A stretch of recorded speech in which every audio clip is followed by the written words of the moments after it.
Anyways, Jonathan asked me to come over today and talk to you all about the Food Recovery Challenge, which is a project I'm involved in at EPA.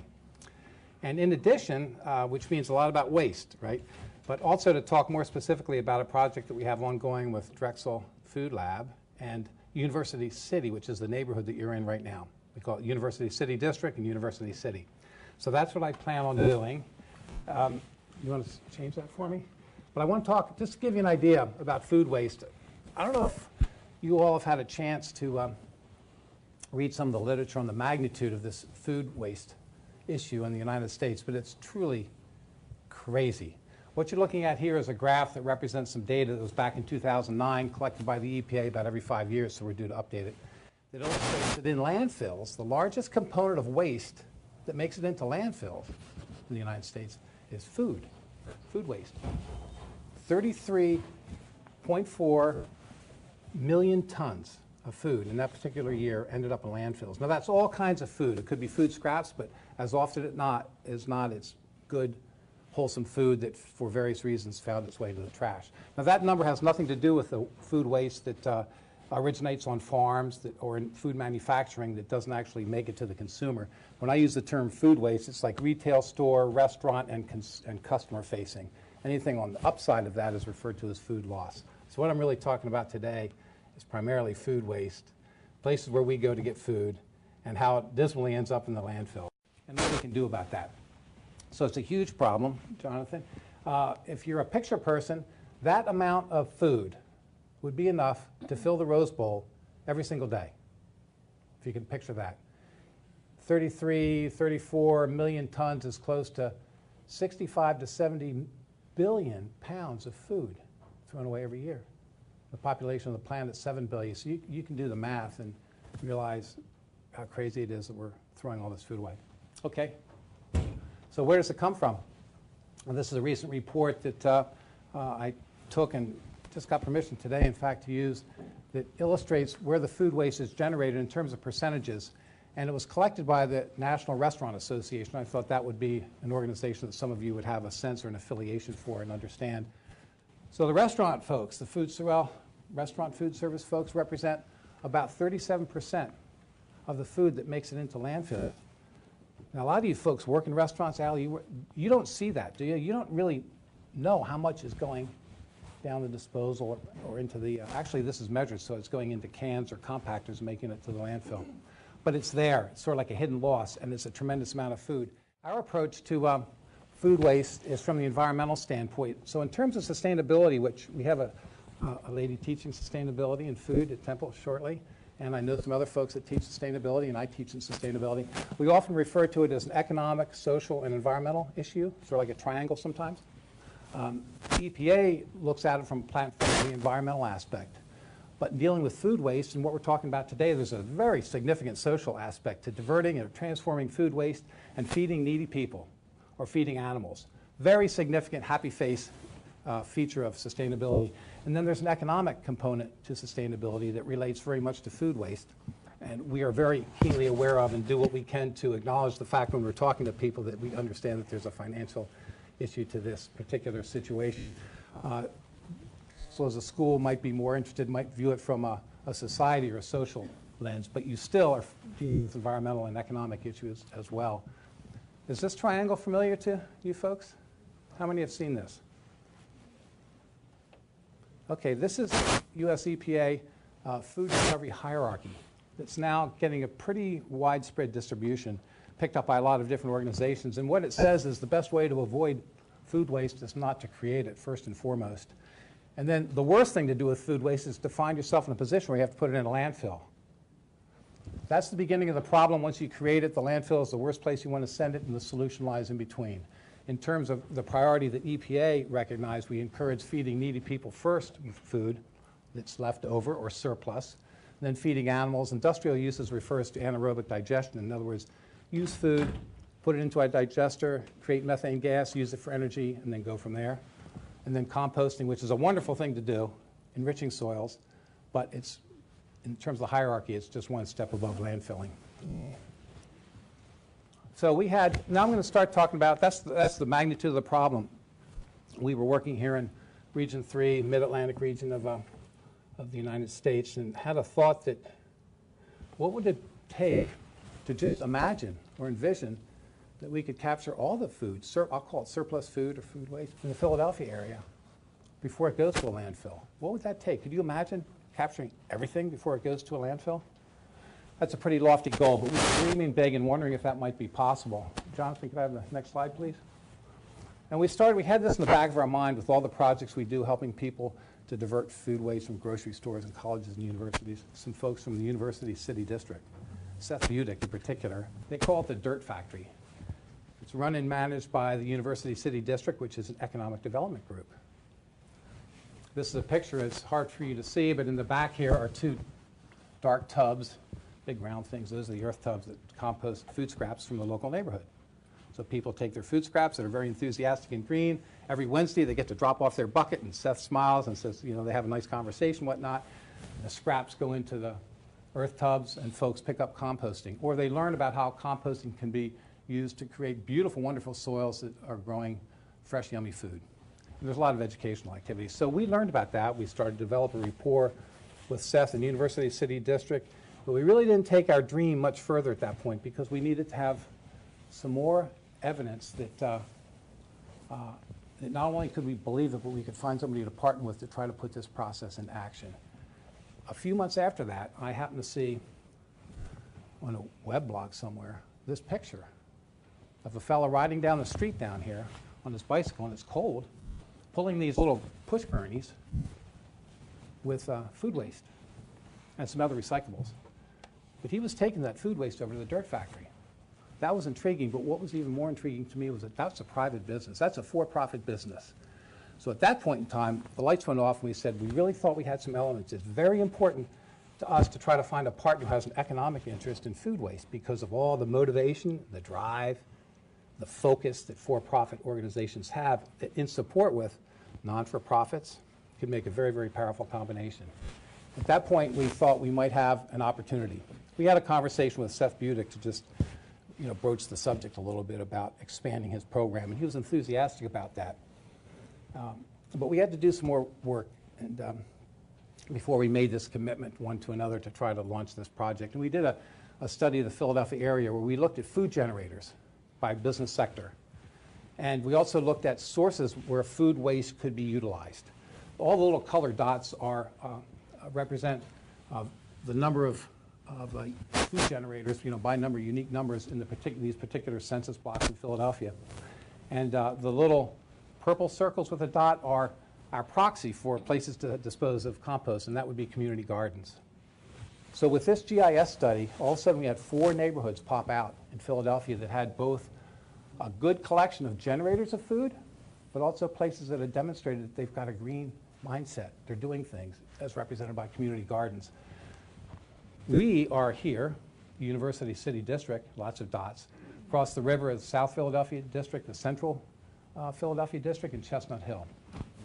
So based on that, we did various things, but ultimately decided to partner with the University City District. This is the map here. We're located about right around in here, right now where we stand. It's a 2.5 square mile area. There's about 50,000 people that live in here. It includes Drexel, University of Pennsylvania, Western School, CHOP Hospital, and yet contains a demographic profile of private citizens that is very, very typical for Philadelphia as a whole. We learned that later, but that's a fact. And the University City District and the neighborhood had all of these elements in place, so it seemed like we had a shot at maybe experimenting with this dream of finding out how we can capture all this food. And so that's what we did. We launched this project. And it was time to attract the for-profit businesses. So how do you attract for-profit businesses? That's a question. Save them money or? Make them money. Yes, one or the other. So what we did is we took one of our partners, which happens to be a very successful compost hauler in Philadelphia, to help us estimate the potential for surplus food in the University City District by category. They knew from pragmatic, practical experience the typical percentage of each one of these groups, organizations, the percentage that they would likely participate in a program like this. So now we have math for your students. It's a weighted average, right? So we did our multiplication after we weighted it, and the bottom line was that we anticipated a potential of 170 tons of surplus food that could go one place or another every month in this little 2.5 square mile area. I didn't know if that was a good number for a compost company, but you know what? It was a good number. And they were enthusiastic.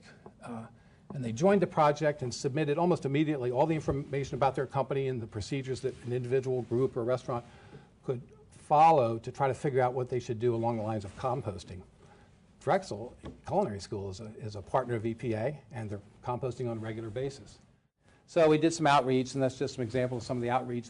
The University City District calls this project the Food Recycling Project. Anyone who joins gets to appear on their website as a participant. They get a little decal they get to put on their storefront. They get bragging rights. And they also benefit from in this case, composting or food donation in terms of cost savings, because there is a cost savings in Philadelphia. We sent a card out to residents that went to a lot of the schools, and so the kids took the information about composting home to their parents, and their parents then started a compost at the dirt factory. Thank you. So let me walk you through the food recovery challenge, or the hierarchy, excuse me, that I spoke to you about. Now, here's what we've learned. This may seem very obvious, but sometimes things that are obvious aren't obvious until they are. The food recovery hierarchy is our national program. Avoid waste, donate to people, donate to animals. But when you take that and you look at a community and you use that kind of filter, you find out that some communities are very strong in some areas and not so strong in others. And so in terms of developing projects like that in different communities, it's really beneficial to work off of strengths rather than modest areas of strength. So in the case of University City District, we have a very, very strong food donation capability here. Jonathan mentioned SHARE. That's the food relief group. We have Fill Abundance, which is a Feeding America affiliate. We have somewhere in the neighborhood of 13 active food shelters, food pantries that are available to support this program. So we're doing very well in overall donation. Next. Going down the line, here's an example where a decision can be made with fresh food. When you folks are talking about waste, I was listening, most of the waste that you indicated you had was fruit and vegetables. There were some other things, but that was the bulk of it. At the store level, when someone's making a decision on fruits and vegetables as to what to do with it, oftentimes it's very suitable to provide a fresh product through, say, Fill Abundance in a refrigerated truck into local neighborhoods. And there is an area in West Philadelphia, University City District, where fresh food distribution is being made on all season long. Now here's the one that Jonathan's going to talk a lot more about. We have a partner called Brown ShopRite, which is a grocery store supermarket here in Philadelphia. And they donate their food, they do composting, but most recently they partnered with us on a new project which is trying to address the fresh fruit and vegetable dilemma on food transformation and food recovery. That's one of the most difficult foods to deal with, because when you get a couple bruises on a peach or an apple, or bananas get discolored, or some of the lettuce wilts, customers don't want to buy that food, and the food banks don't really want it either, because the food bank recipients are just like us. And so you end up, if you're not careful, creating a problem where food goes to food bank and then into the compost or trash. So the thought is transform it. And we have a partnership with Fill Abundance, with Drexel and Brown's ShopRite that we've just launched very recently to convert some of this food. And Allie did this into cobbler as one of our early experiments, okay? Someone mentioned chickens, and oh, what a great thing. You give chickens a bunch of food scraps that you might call garbage, but food scraps, and they give you an egg. And you do that for like 7 days, and pretty much 6 days, they'll give you a nice, wonderful egg. So it's a wonderful transformation process. There's not a lot of this going on in Philadelphia because it was about 9 years ago, sort of banned. No more chickens in Philly. However, they do permit research and development, and so the Backyard Chickens has a research project that they're trying to demonstrate the value of this. Okay. Gleaning from fields, wonderful source of food. Anaerobic digestion, I only included this slide because Organic Diversions is actually building an anaerobic digester right now. They break ground in a month, right across the bridge in New Jersey. So we're going to have the facility for anaerobic digestion now to create methane gas. So summarizing progress to date. Now, we launched this project with University City District in June, so it's not even been a year yet. And one of the goals that University City District set at that time was to double the number of household drop-offs that were being made at the dirt factory. And you know what? We did this launch. We had a media event, big media event, TV and radio, in June or early July. And boom, it almost spiked up. So you might call this a rising trend. We'd have to ask the mathematicians. If nothing else, it certainly took a leap. And already they've almost achieved their goal of doubling composting. So now we're focusing on, donation. Donation's a lot more difficult than composting. There's a whole lot of things that have to happen successfully for food donation to occur. It takes a lot of attention and the right people and the right dedication, the right infrastructure. So we've launched that. That's our focus this year, but we currently have this group of people that are involved in, actually the list is a little longer now, in doing food donation within University City District. So we're on the uptick on that, and hopefully we'll double that number of food donors by the end of this year. So that's what we're looking for in the future. We are having a blast with Jonathan, and I'll look forward to hearing any questions, I guess, after. Thank you. This is Brown Shop, right? Which is around 52nd and Parkside. Good store, good supermarket. So here's basically in a nutshell what was happening from my totally uninformed perspective. There was sort of a hemorrhage in the pyramid between step 1 and 2. And I'll give you an example. ShopRite has a case of brown bananas that are too ripe, and they pull them from the shelves. Fine, it happens all the time. Or they maybe never even make it to the shelves. And they donate those bananas to a soup kitchen. And that's lovely, and they feel good about it, and they get some tax benefit, and they save on their composting, carting, waste bill. Those bananas then show up at a soup kitchen where you have typically good intention, but not necessarily culinary-oriented volunteers who do some cooking and some serving. And they see this case of brown bananas, and they're busy, and they don't have time, and they say, let's put these out for people to take. Well, as they walk through the buffet, here's a case of brown bananas. And as Tom said, people are people, right? And so unless you are really, really desperate, you probably say, I'm not eating that. It's overripe. And so at the end of the day, they take those brown bananas and they throw them out. And now you have a nonprofit struggling soup kitchen with an added carting bill, right? Because they probably don't have the same kind of robust composting system that a supermarket would.